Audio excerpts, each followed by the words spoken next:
Bismillahirrahmanirrahim. Kıssa İbrahim Peygamber.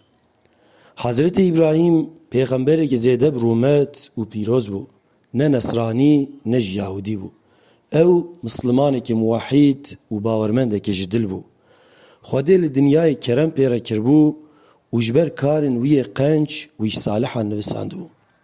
İbrahim selama Xwedê lê be ji biçûkbûna xwe ve li heqîqet û rastiyê digeriya.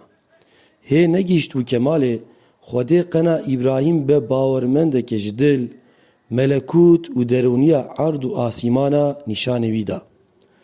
Dema şev tarî bû, stêrkekî dît û got: Dibe ku ev stêrk Rabbê min be. Wextê stêrk ji ber çavan ço, İbrahim Peygamber got: Ez ji tiştê afil dibe û ji ber çavan diçe hez nakim. Piştî hîv derket ev car got: Ha ev e Rab û perwerdekarê min.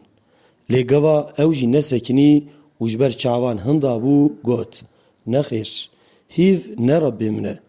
Ku Rabbê min hîdayet nede min, ez ê bibim ji ehlê dalaletê. Piştî şev xilas bû û roj derket, dêna xwe da rojê, lê nêrî ku tav ji hemiyan mezintir e, ji ber vê yekê zan kir ku Rabbê wî roj e. Lê dema ew jî ço ava, got: Na, qet çênabe. Tiştê fanî yê ji ber çavan hinda dibe û nasekinin nabe ku be Rabbê min. Ez ji tiştê fanî hez nakim û qelbê min ji bi yê zayîl qayîl nabe. Paşî Xwedê hîdayet, rastî û heqetê xiste dilê İbrahim Peygamber. Qelbê wî bi îmanê tijî bû û got: Yê erd û asîmana afrandiye Rabbê min e. Rabbekê wisa ku min xulqandiye û rêya rast nîşanê min daye. Xwarin û vexwarinê dide min. Dema nexweş dikevim şîfa dide min. Piştî mirinê dê dîsa min sağ bike û hêviya min heye ku piştî mirinê min efû bike û bibexşîne. Ez ji muşrîkan berî me. Matlûb, Xaliq, Rezzaq, Mexsûd û Mehbûb bes Allah e. Qelb bes bi zikirê Xwedê tatmîn dibe. Dema Xwedê hîdayetê xiste qelbê İbrahim Peygamber. Xweş hemû pût û seneman dûr xist.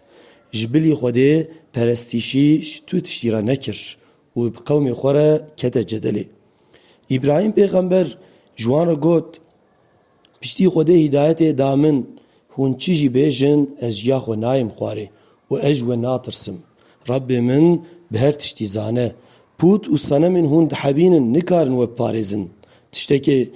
Tiştekî ji destê wan nayê. Hê nikarin xwe biparêzin. Hûn li ber wan nobetê digirin. Ji bo baweriya wan tu delîl tune.